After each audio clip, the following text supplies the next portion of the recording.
Clap. Bonjour, ça va comment vous?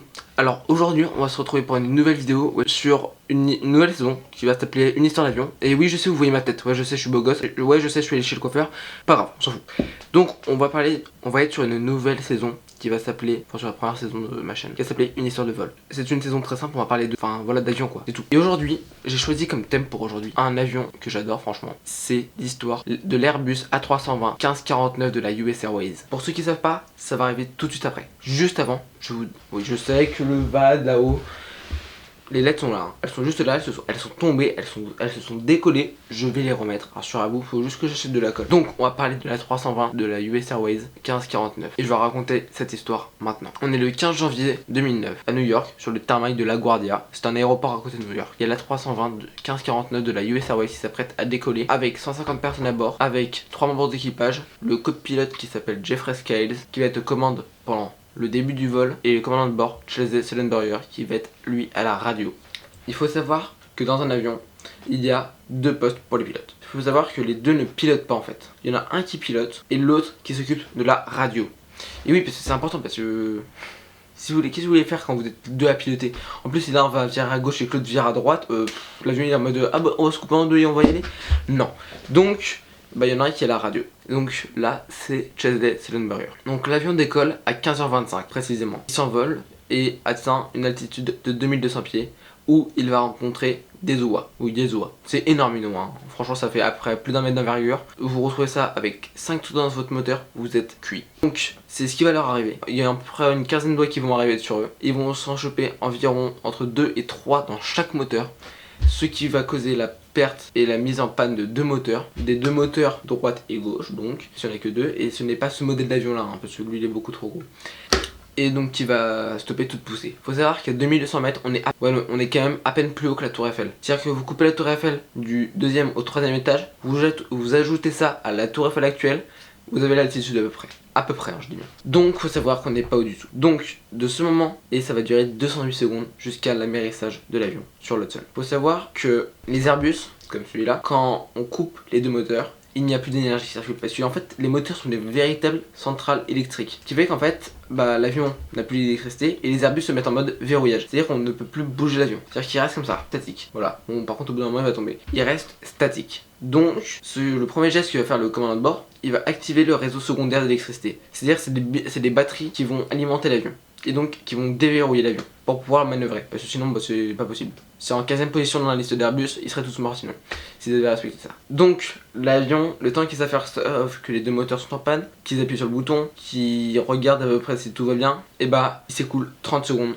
Et là, le commandant décide d'appeler Mayday jusqu'à la tour de contrôle de LaGuardia. Il leur dit qu'il a deux moteurs en panne, qu'il va retourner à LaGuardia, sauf qu'au moment où il entame son virage, il s'aperçoit que c'est trop tard et qu'il n'a plus assez d'altitude et de vitesse afin de retourner à LaGuardia, voire même à un autre aéroport qui s'appelle Teterboro, qui est plus loin que LaGuardia, et que c'est trop loin pour lui, et que maintenant tout est trop tard. Donc le pilote, Chase Sullenberger, va pencher pour la solution de partir amérir sur l'Hudson. Lui a compris que c'était une mission risquée, et que ça pouvait être très dangereux déjà, et qu'il n'y ait peut-être pas possibilité de survivre à cet amérissage forcé. Mais donc l'avion, ayant plus de moteur, bah c'était la seule solution qu'il y avait, sinon ouais, il s'écrasait nul partout dans la ville. Et c'était une des zones les plus densément peuplées du monde. Faut savoir ça aussi. Donc, il va entamer sa descente au-dessus de l'Hudson. Donc l'Hudson était assez large et assez long et surtout assez lisse, parce que ce jour-là, il y a quand même de la neige, hein, on est en janvier. Donc l'eau elle est quand même assez froide, le taux d'entre de -2 voire 0. En plus il y avait du vent, donc c'était à peu près -20 la température. Faut savoir que ils ont réussi ça grâce à un truc je pense, c'est que l'avion sur les Airbus, il y a ce qui s'appelle un anti-décrochage. C'est très rapide à expliquer. En gros, l'avion, quand vous tirez trop sur le manche, il n'y a plus d'air qui circule assez au-dessus. C'est que l'avion perd ce qui s'appelle la portance, et donc quand il perd la portance, il tombe. Et bah sur les Airbus, pour éviter ce genre de désagrément, ça peut être très pénible quand même, hein, je vous jure.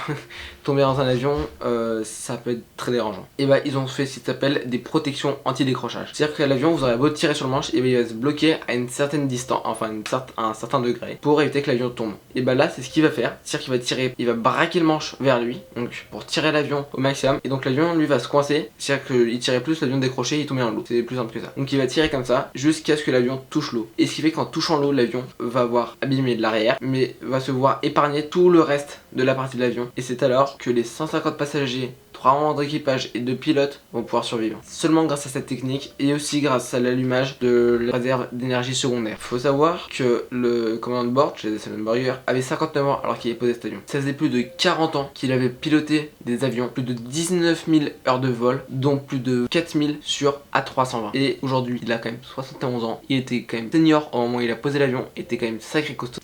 D'ailleurs, la destination de cet avion, c'était Charlotte, en Caroline du Nord. Ça se trouve juste ici. Et l'avion, vu que l'Hudson n'est pas très profond, ils l'ont repêché, ils ont rassemblé toutes les pièces et l'ont emmené. Cette action aura pris quand même 1 an et demi. Et ils l'ont emmené dans le musée national de Charlotte, en Caroline du Nord, là où il est exposé aujourd'hui. Faut savoir, donc, cette histoire a été racontée et elle a été passée en film sous le nom de Sully. Parce que faut savoir que le commandant Chase Eisenberger, on l'appelle aussi Sully. Et l'adaptation cinématographique, donc s'appelle Sully, et est joué par Tom Hanks. Voilà, c'était juste une petite info comme ça. Et voilà, donc l'avion s'est posé sur l'Hudson avec aucun mort, un seul blessé, et c'est tout. Et c'est de ce jour, on appelle ça le miracle de l'Hudson. Voilà. Bon, j'espère que cette vidéo vous aura plu. Si c'est le cas, n'hésitez pas à lâcher votre meilleur pouce bleu, votre meilleur commentaire, de partager cette vidéo et surtout de vous abonner à la chaîne. Ça me fait très plaisir. Je vais tourner une vidéo très prochainement. Salut tout le monde, c'était Va04, à la prochaine, à plus.